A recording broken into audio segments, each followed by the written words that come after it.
Welcome to Know the Rules of the Game podcast for Never Stop Learning. I'm Desiree Patno, your host, CEO and president of Women in the Housing and Real Estate Ecosystem, NAWRB, and Desiree Patno Enterprises Real Estate Brokerage. I'm also the advisor and investor for Amicus Brain Innovations, Inc., and the chief strategic officer for Zulu Time and publisher of NAWRB Magazine and the NAWRB Report. Today, I'm honored to have as our guest and my friend, Vanessa Montañez, Vice President of Sales and Business Development for the National Strategic Markets at U.S. Bank. Hey, Vanessa. Good morning, Desiree, and good morning, ladies and audience and listeners. Yes, I was going to say not just women, we're everyone. I know. All right. That's right. So I could go over a little bit about Vanessa. She has been in the residential lending for over 20 years and is a vice president sales and business development for the National Strategic Markets, who is responsible for the overall strategic plan and execution of increasing mortgage production in existing territories and reaching underserved borrowers at U.S. Bank for the West and Midwest markets. Previously was the regional business development manager for Chase Morgan and also for East West Bank. In this capacity, she oversaw the business development for CRA, REOs, short sales, and builder and condo in California. For the last 15 years, she has been managing loan officers, sales managers, and processors.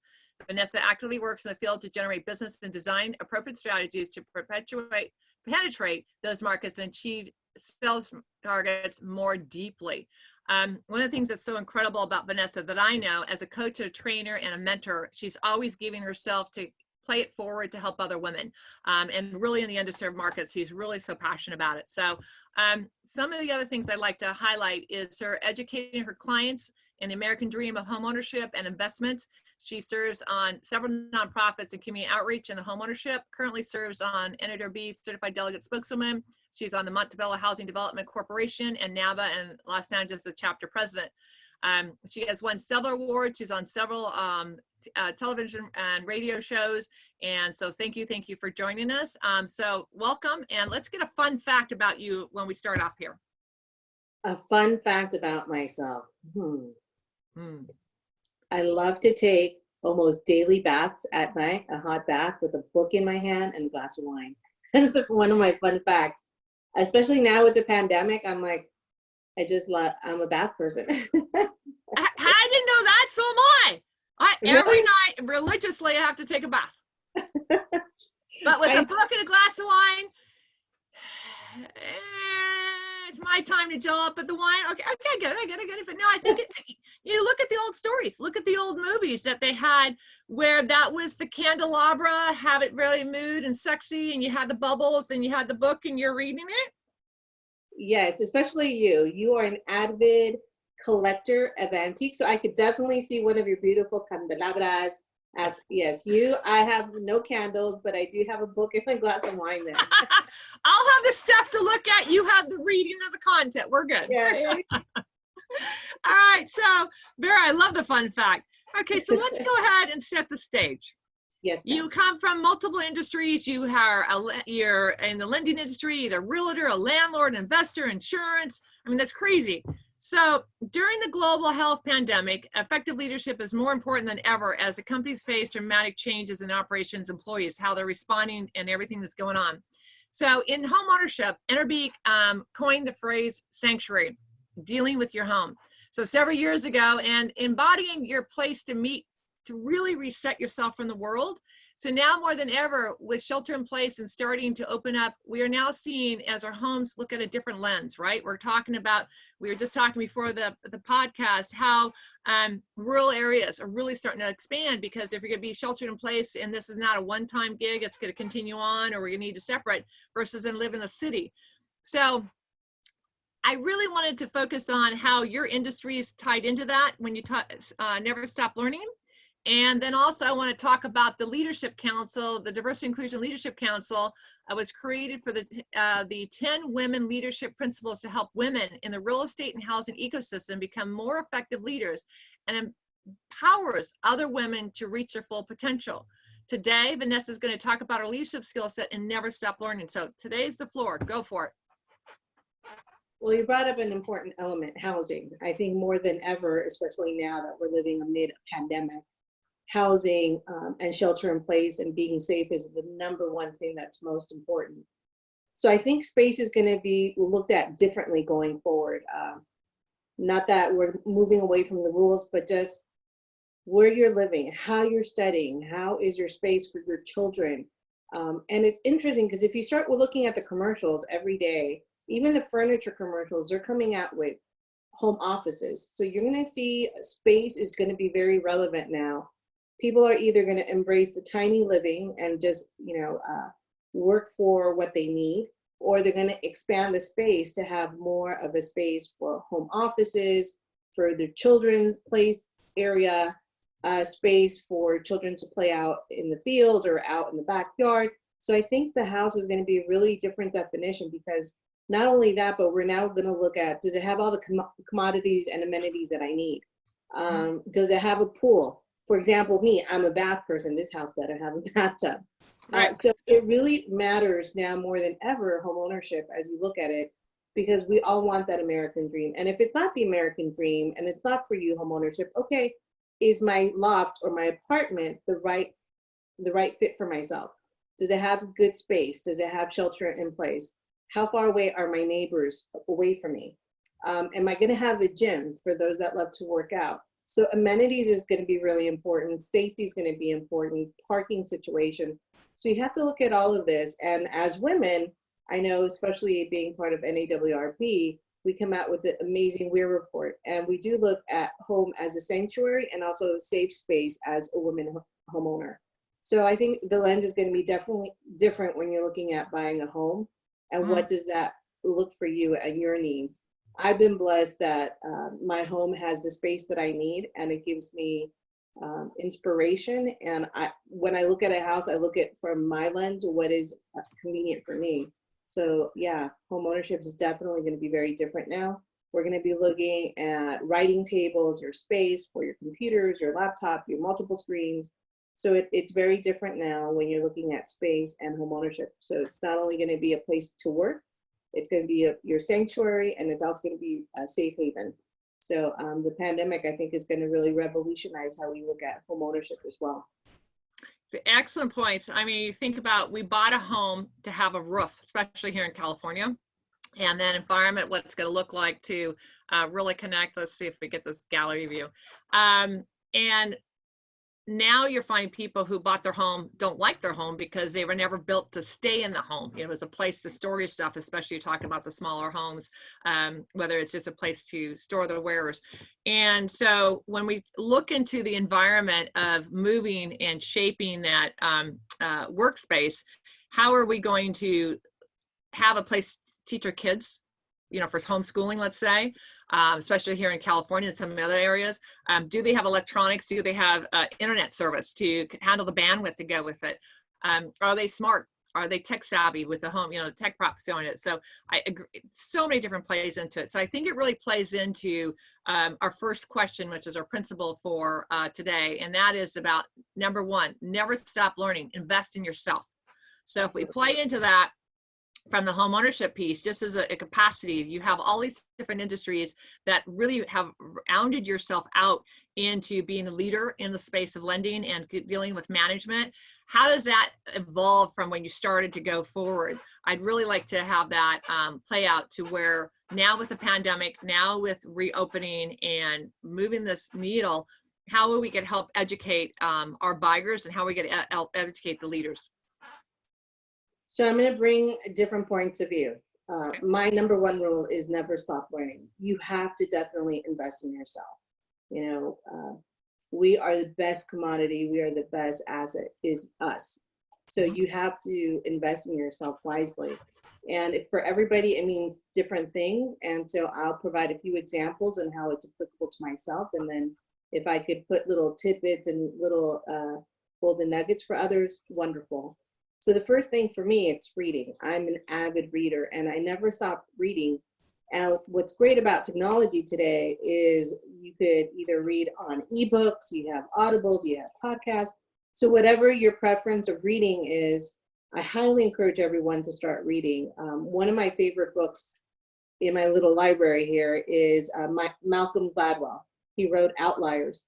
And what's interesting about the book, it was written in 2008, and what he does is,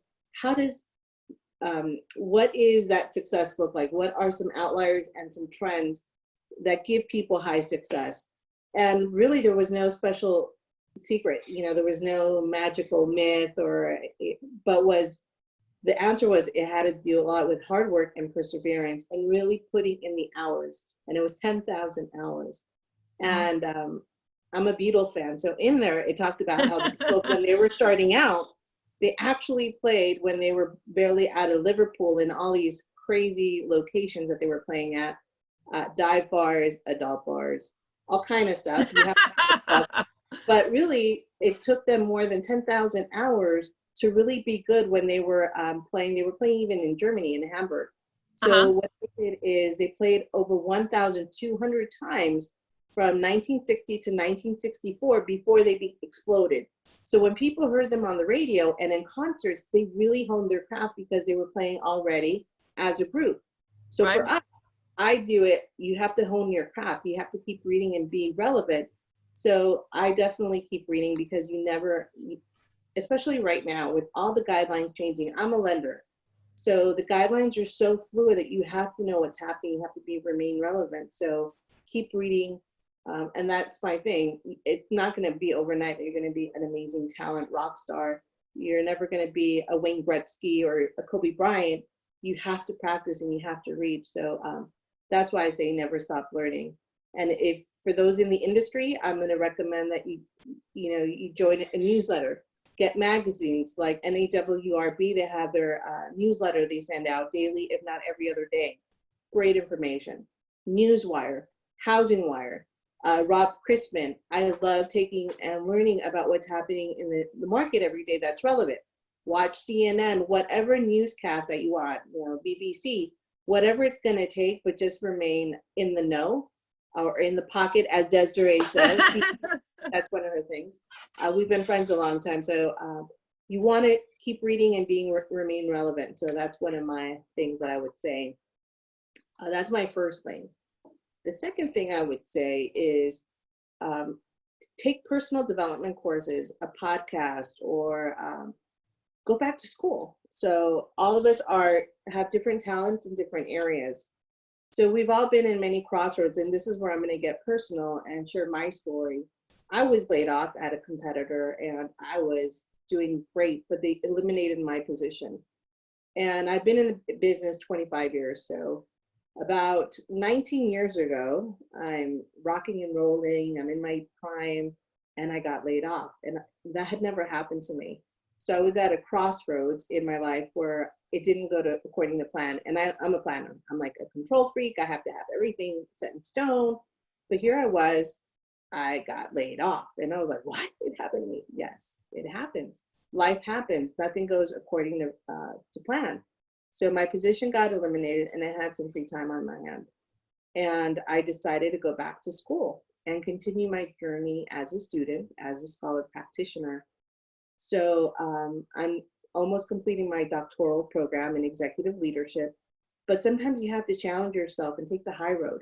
So when you're at your lowest peak, that's when you have to challenge yourself and get up and go and just move forward, because I'm not the one who plays the victim card very well. The woe is me, how could this happen? No, I'm not going to complain about it, but I'm going to make myself relevant, stay involved, and keep learning and learn from that experience.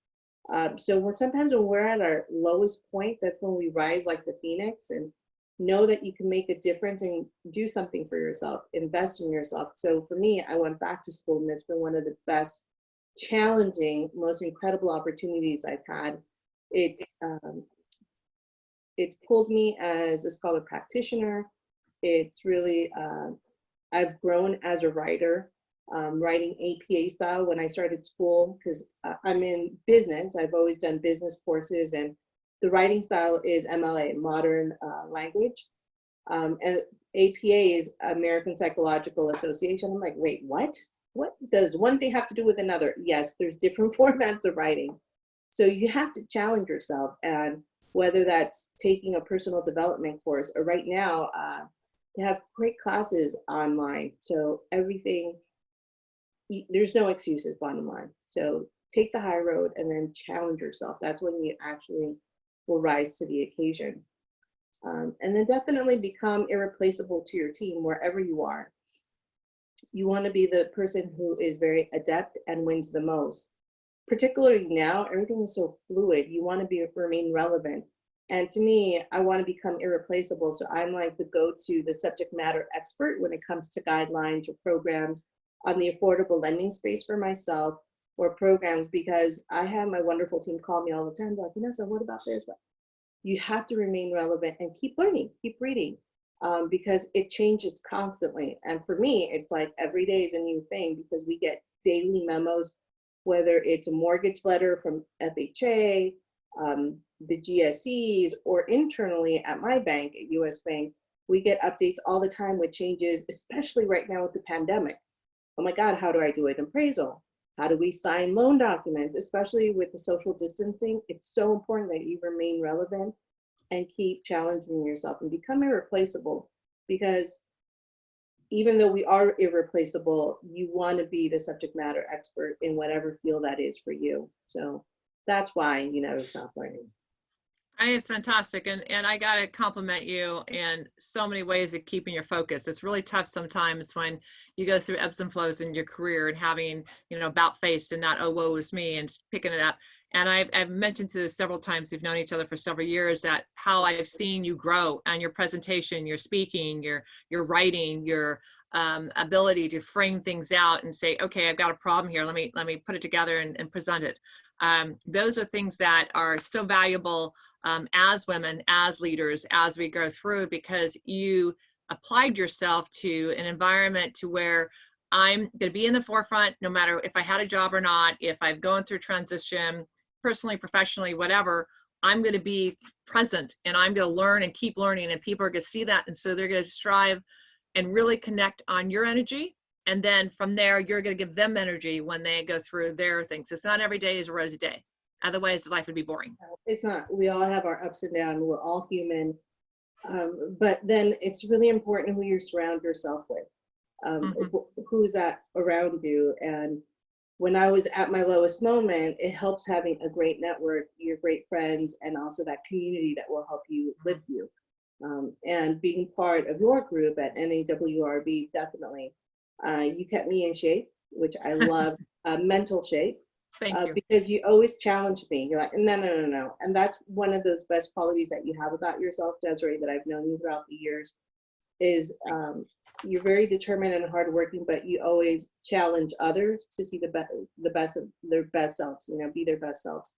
So that's one of your great attributes that I love about you.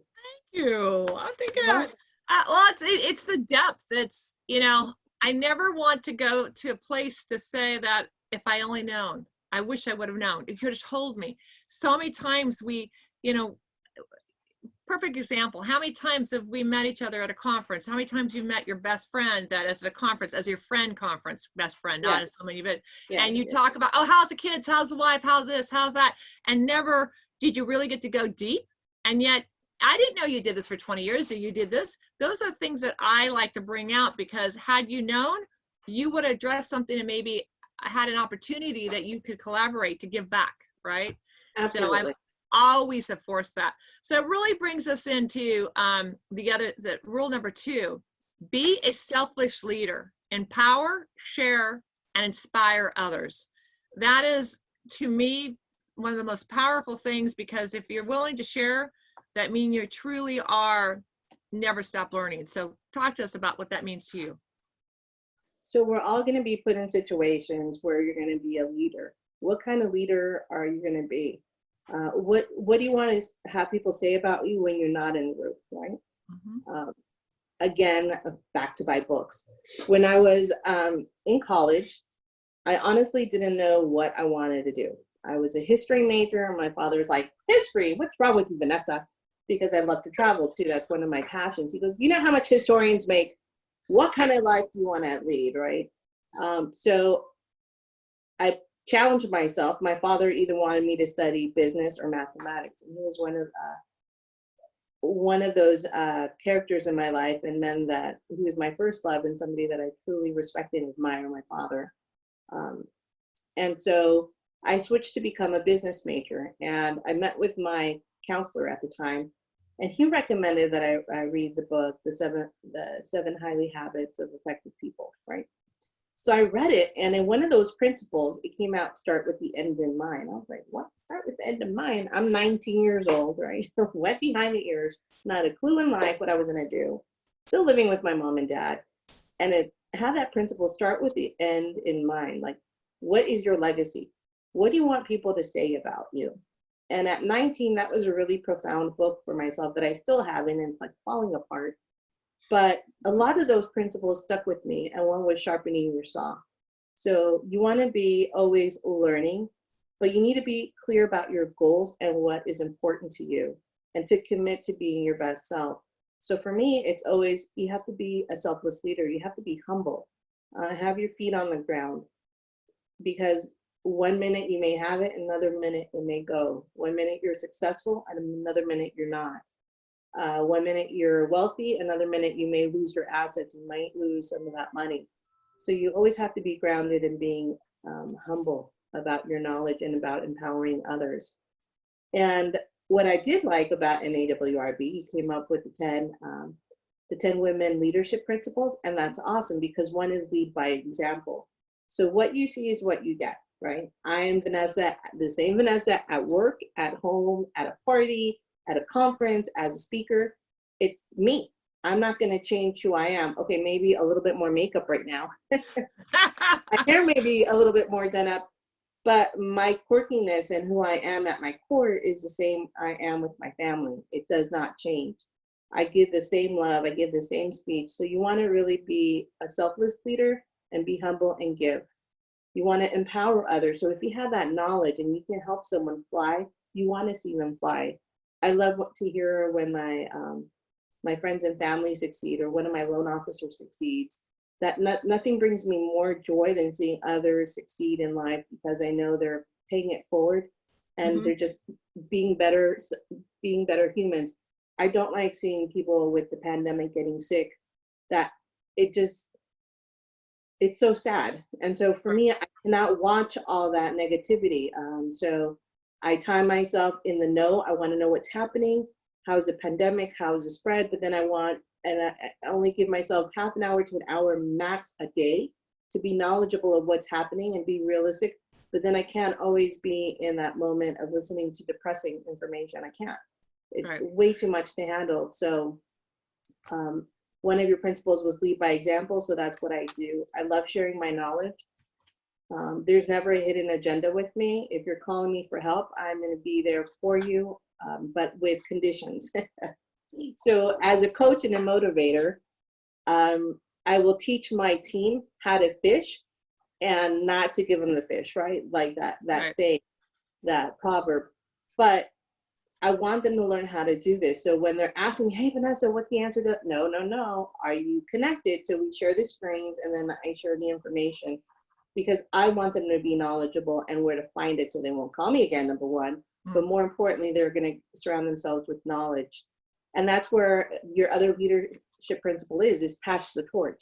I want them to be better than myself. So that would be my legacy, is I want to empower others and just leave this world a better world for everyone, particularly when it comes to home ownership, because I see all the importance that home ownership does. It builds a community.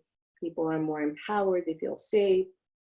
More than likely, they will gain assets and create generational wealth for other future generations to come.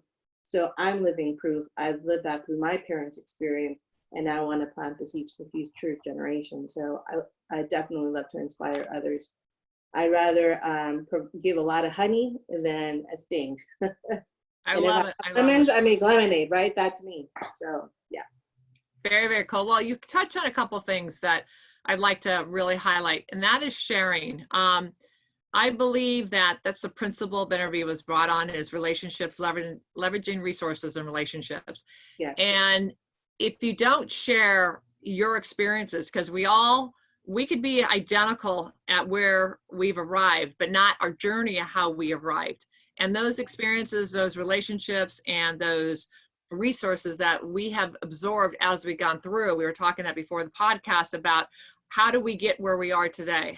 Who do we know? How can we further expand our horizons to help each other?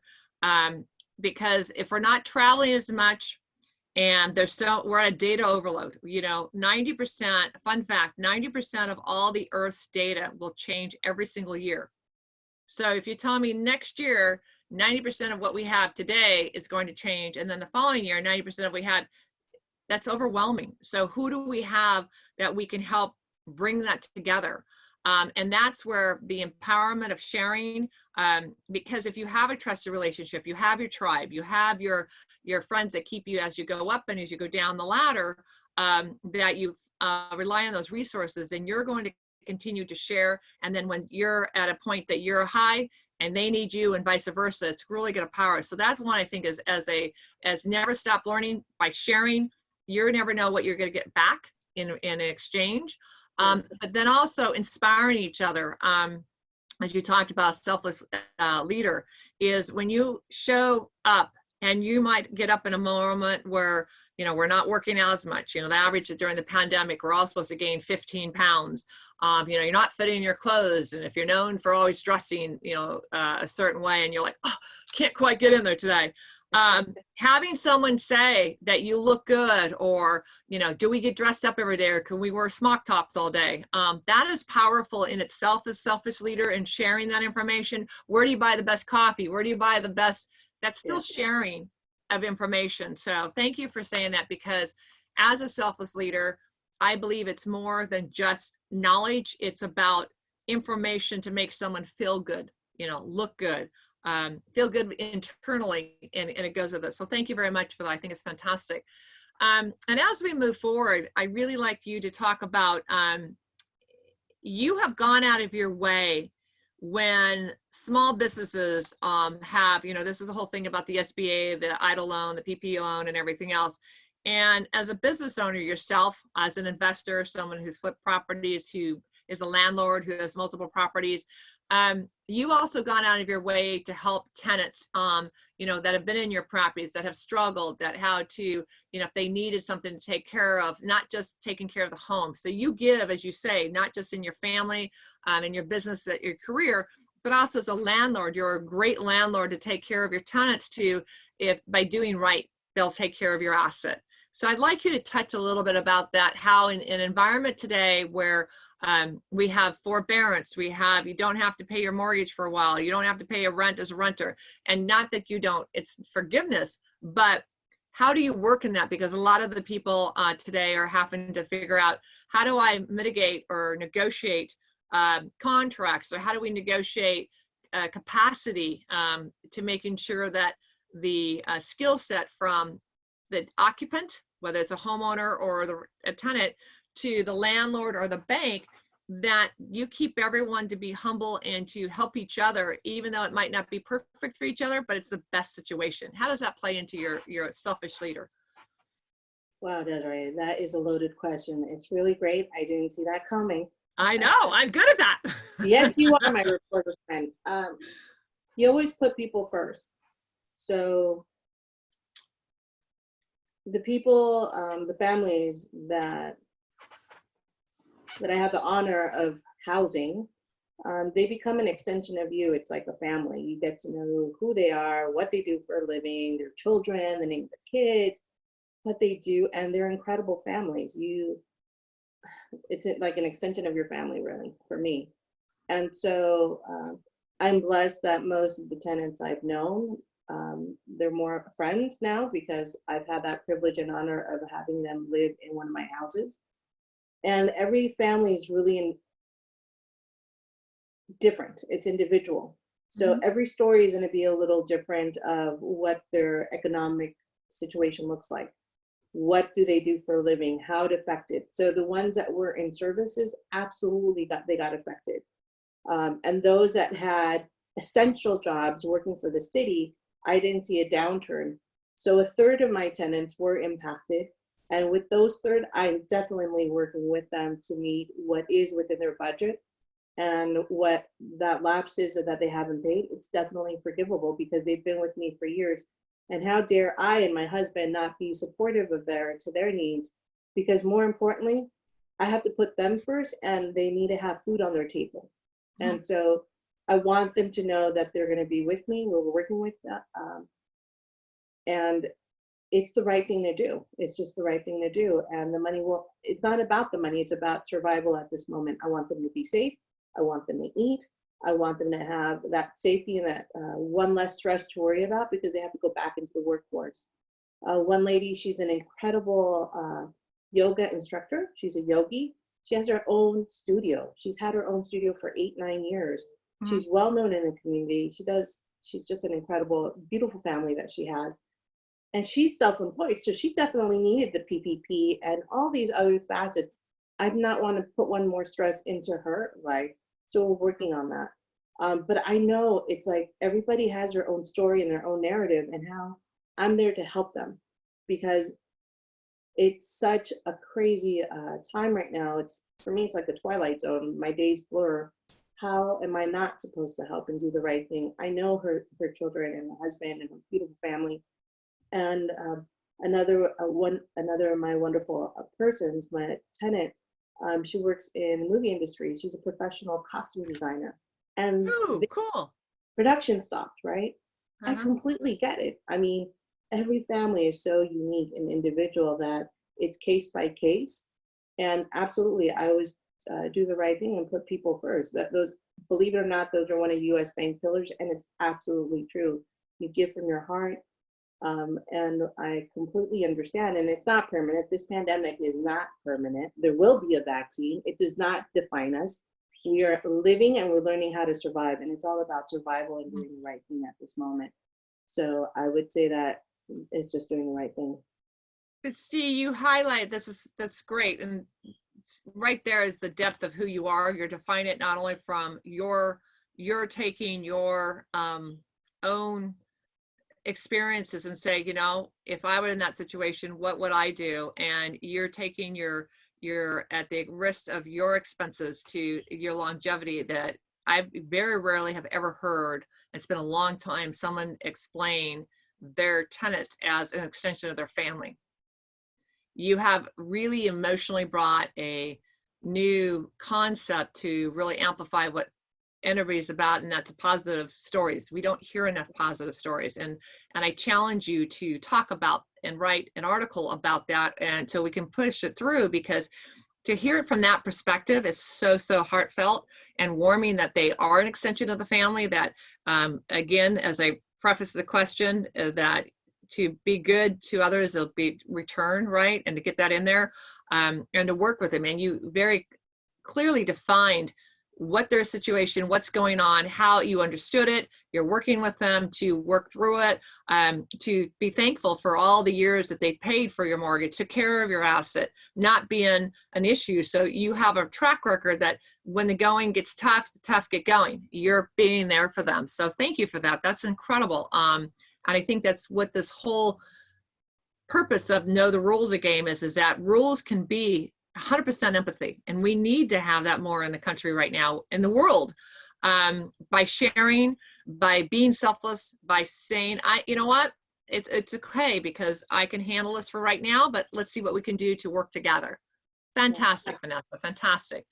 So that goes into our next question, actually, rule perfectly, and that is grow your capital, human capital and social capital.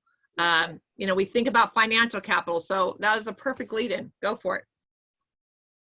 Okay, so I'm all about capital as well.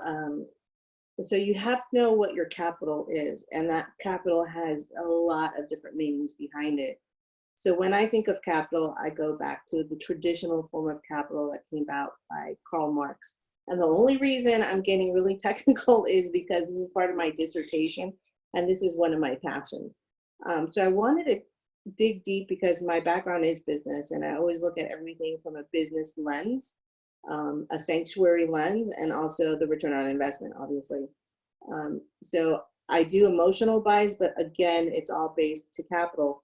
So really it's a product of certain economies, right? And we want to make sure it's also social process. So capital happens when there's a surplus, when there's that extra added. So in real estate, it's really great to build your capital through real estate because through that equity of what we have, we can redevelop and reinvest that money for future assets. Or you could do it to build a business. You could do it to put your child through college. So for me, building capital was economical. The first stance is through real estate. So when I look at other people, how are you going to build that capital? What are you learning? What is your career going to be like? So for me, it started with capital. That is very important, particularly as a woman.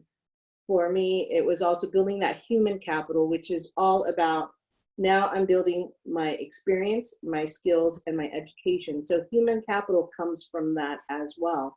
And that is part of capital on the social level. And if you look back at how it was, the bourgeoisie, the rich and the poor, how we got that middle class was through that human capital of learning their skill set. If you were a blacksmith, you really honed your craft and you were the best blacksmith, you made more surplus, and that's how the middle class came about, because of human capital. So for me, human capital is extremely important. It's really never stop learning there, because you're building on that skills, that experience, and that knowledge. So with that comes in that social aspect. And then that social aspect is really honing in on your network. You're building that network of relationships, and it's a cooperative relationship. It's a reciprocal relationship. So how you build those networks, you have to, again, be authentic and build that resource. For example, here at NAWRB, it's an incredible resource because they have a great consortium. The members are top of their game, as well as the Leadership and Diversity Leadership Council. So you have the best of that leadership, and it's growing that social capital because you need it. Relationships help bring more relationships. So that's where I want to think of, you have to build your capital, you know, get your eggs in the basket, build up that money, that return on investment, really hone in on your human capital investment of your experience and your knowledge and your skill set. And then that social aspect, build that network, that collaboration. And then it just grows from there. It transforms your life. So you want to be strategic and invest in those social relationships with an expected return in that marketplace, because as you give, you will receive tenfold, but it has to be reciprocal. Are you going to be a connector of knowledge? Are you going to be sharing that information?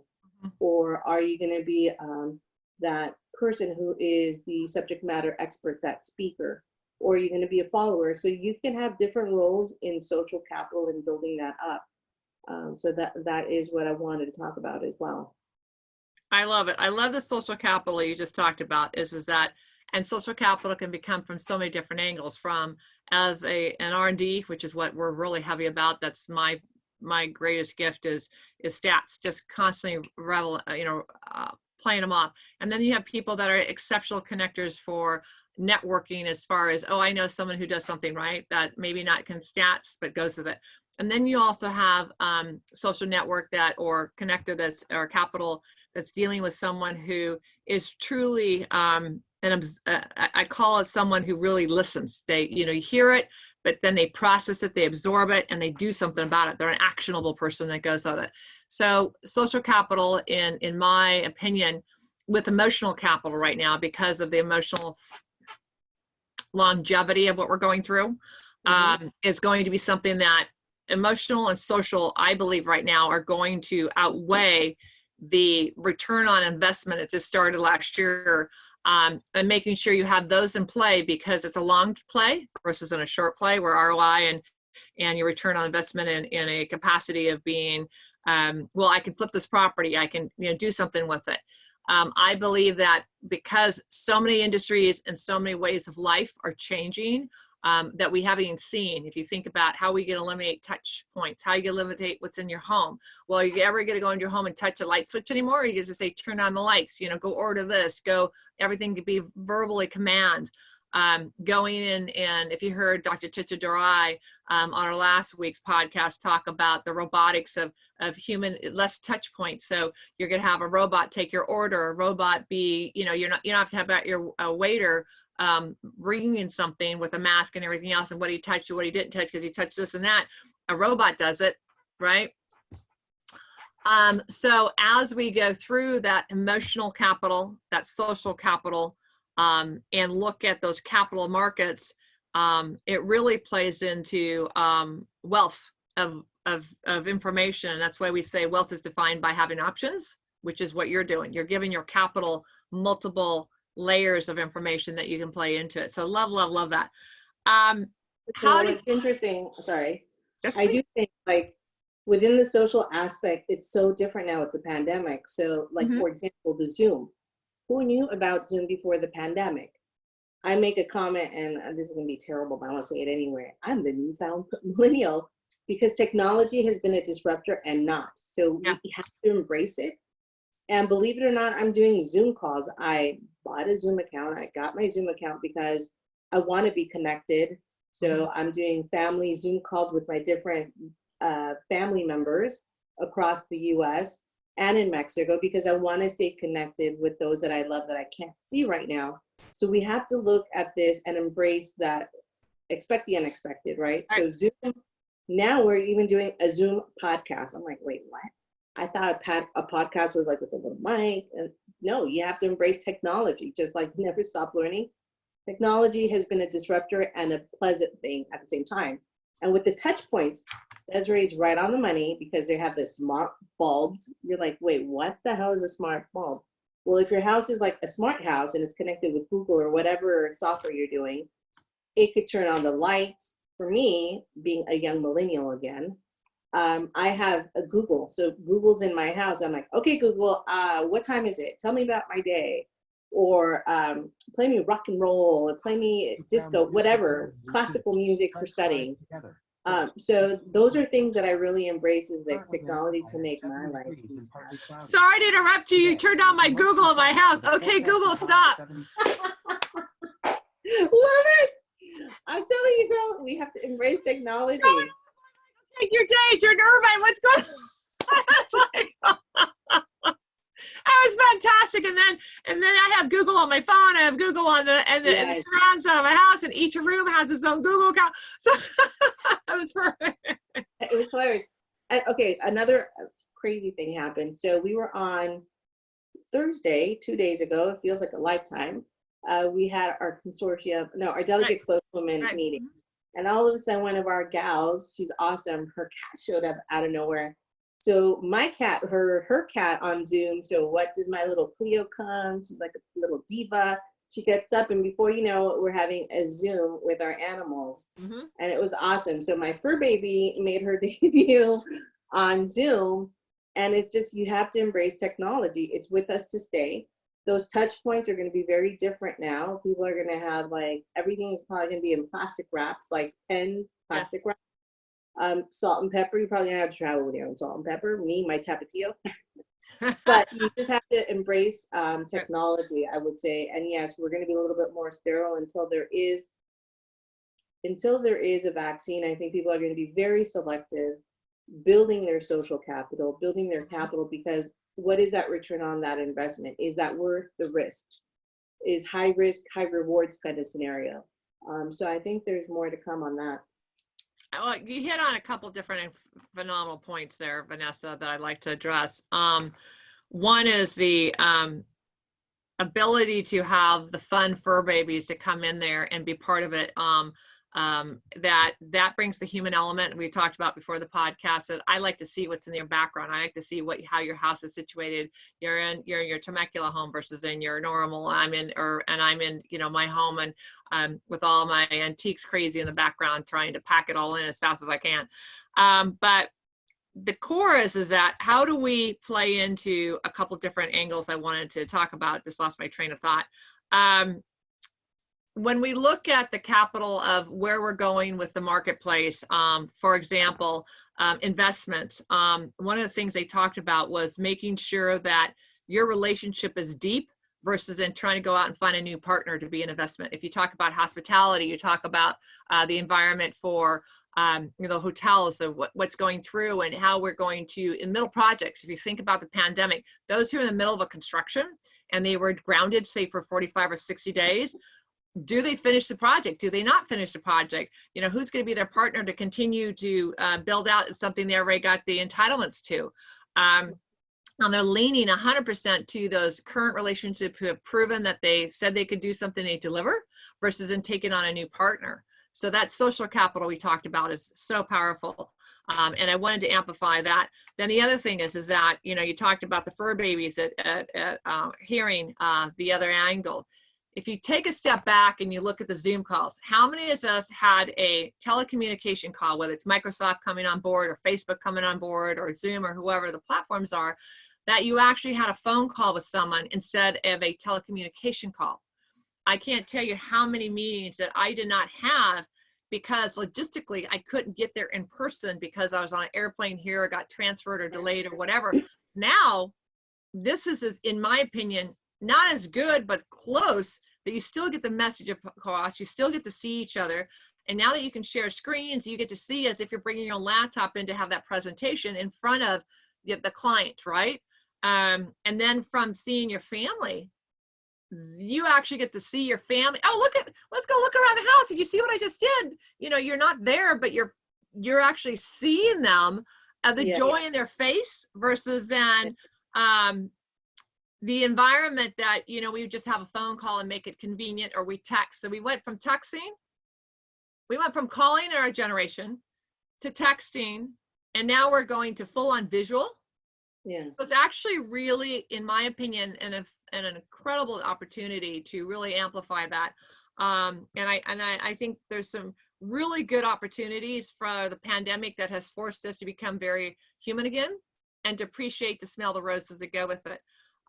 The other thing that you brought up is I really wanted to talk about how our relationships are forcing us to internalize, who do I know that can help me do something, or can help me through a personal struggle that I would count on to make that phone call, because I just don't want to go dialing for you know, a service that I don't even know about. So it's forcing us to pick up that phone, do a telecommunication call, and to interact. So I really think that we're now, we've gained so much time from not being on an airplane. I mean, how many hours? Let me ask you a crazy question. How many hours in 1 week do you believe that you have now saved or resumed or you've gained from not traveling around the United States? So typically in a given month, I travel about 40% of the time. That's the reality. So not traveling has been a blessing in disguise, that I've been stagnant at home, stationary. I'm very strategic on my calls during the week with my team. So it's been fantastic because I've been able to capitalize and get a lot more of my personal stuff done, like writing my long dissertation. So it's been fantastic. With the pandemic, I think, one, it definitely pulled the rug right underneath us. But we're being a lot more targeted. And what I say is, because I'm getting a little bit of Zoom anxiety myself. It's like, oh my God, what am I going to listen to this week? We're being really strategic in how we're spending our time. Right. And so you're going to be very targeted now going forward. What is the best use of your time? Is that going to be who is in the audience? Who is the speaker? For me, it's all about who is the speaker? What are they providing content? I love listening to certain individuals in the industry because I know I'm going to learn from them. If it's somebody that I'm not going to learn from, I'm not going to waste my time and listen to that Zoom broadcast. That's just me. That I want more meats and potatoes, and I don't want to have fluff. That's just me. So then we're being selective about our times, and going in the future, when we do have a vaccine and we're somewhat back to normal, I think most of us, me, myself, I'm going to be very selective of the conferences that I am attending. Whether I'm a sponsor or not, I want to be selective of how I spend my time, because is it better used if I just do a Zoom call or a virtual meeting or WebEx? Because now I'm going to be able to capitalize on my time more effectively. And when I am there in person, I'm going to be very strategic of the relationships that I'm building and who I'm meeting and why I'm there. And the same goes for all of us now. I think we're going to be like, is that the best utilization of my time? And sometimes it is, and sometimes it's not. And it's okay to say no and have your boundaries and say, you know what, I might go next year, but for this year, I'm not going to go. And that's okay too. So that's what it's forced me to do, is just invest my time a little bit more wisely. but definitely I'm not giving up my bath times. Sister, we're on. So if we were to reframe the three rules of the game, Yes. number one was never stop learning, invest in yourself. Number two was be a selfless leader, empower, share, and inspire others. And number three, grow your capital, human capital, and social capital. If you think about those three rules, to me, it's really about survival. It's really about the journey. It's really about the environment to be a leader. And it's really about how you can leave your legacy, so we can have that campfire and talk about what it was like when we were children, what it is like now to go through the fourth industrial revolution. And that's why we coined the phrase technology human balance. We trademarked it a couple years ago because we knew that technology cannot consume us and be all. And yet here we are, I believe, going back to our human balance by having a personal look. I'm moving my hands, you're talking, you're moving your body, versus on a phone. I had no idea what you were doing unless I heard noise in the background. Now I can see you. So that balancing act is really a play. So in your words, how has this really changed why is so important to be a leader to you, to really amplify the never stop learning? Well, it's all about leaving your legacy. What do you want people to remember you by when you leave that room? What is Desiree going to say about Vanessa when we're not on this Zoom call?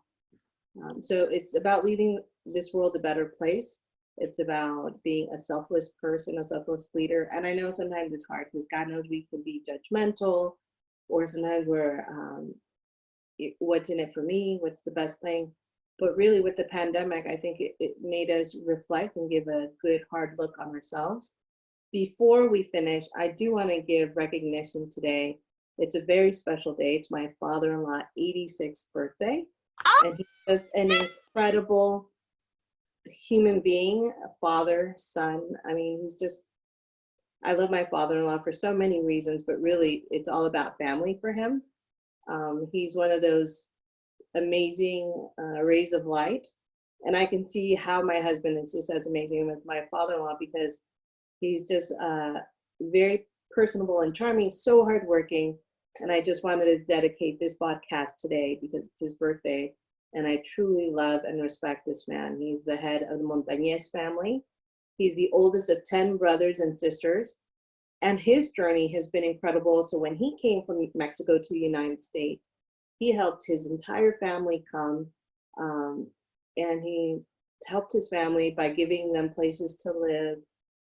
I know one of his nephews, he helped him pay his medical school. He's a doctor.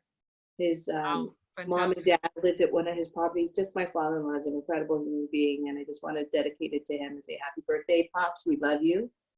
And yeah, families, it's what it's all about. So to me, it's being in the know and being selfless, and everything is for a reason. What are people going to say about you when you're not here? How can you make an impact to your family and to your loved ones and your family and your friends and your employees and your company? So yeah. I think it's fantastic, and kudos to you. And you could see the light in your eyes when you were talking about your father-in-law. It's so powerful. And that is a perfect example of social capital, right? That here he is, he's in one of the high risk. You're having the family get together, doing your social distancing and making sure everyone's, respecting everyone's wishes and keeping it going.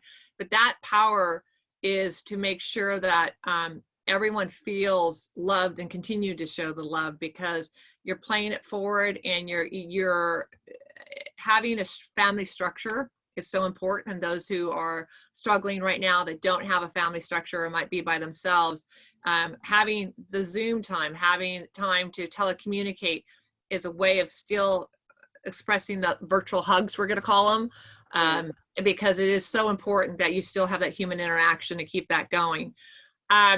And that's fantastic. So yeah, kudos, happy birthday. So in a couple of things, I'd like to close with two things. One is the tip of the day. what would you like to give a tip of the day for that you think would be so, besides taking a bath and reading a book and having a glass of wine and just relaxing, what would be a great tip of the day for you? Tip of the day, lead by example. There you go. Say you do. Walk the walk and talk the talk. So just lead by example. And it's one of the 10 principles of NAWRB. I love it. That's perfect way. So how do we get a hold of Vanessa? We'd like to continue the conversation. What's the best way to get a hold of you that's incredible? So the easiest way is by email at vanessamontañez.com. VANESSA, my name, at my first and last name, VANESSA, MONTANEZ.com. That's the best way to get a hold of me. I look forward to hearing from you if you have any help that I can do or questions. I'm a lender by trade and I work at US Bank. And if there's any help you need with forbearance or questions on mortgages or life in general, or as a scholar practitioner, please, I'm here to assist everyone and those in need and those who just want to say hello to and connect. That's fantastic. So thank you very much for being my guest and friend. And also, if you think about the selfless leader, she's sharing her information. She's sharing, asking, not just from a lender standpoint, but hey, just you need some help to give some advice. And you're getting your doctorate degree when? I think it's this like in a month? I'm scheduled to graduate August. So yes, I'm in the midst of writing my long dissertation, and I've been blessed with an incredible subject matter expert, Dr. Lois Frankel. She's going to be, she's my subject matter expert. She's written 9 books on leadership, women empowerment. She is just amazing lady. I have amazing people that are helping me along this journey that I'm blessed to call colleagues and friends. So yes, it's coming along, and I just can't wait to graduate in August. All right, awesome. So again, you can reach us at NAWRB.com. We are Women in Real Estate. We are the Women in Housing Real Estate. Our podcasts are aired every 8 a.m. on Wednesday. This is about know the rules of the game, and we're really looking to give you a better outlook on skill set and sharing, like we're talking about, right? So we're on iTunes, we're on Anchor, we're on YouTube, and we're also on the website. So thank you very much, Vanessa, and everyone. Have an incredible day and look forward to our next week we're going to have. Thank you very much. Take care. Thank you. It's a pleasure. Adios. Thank you. Bye-bye.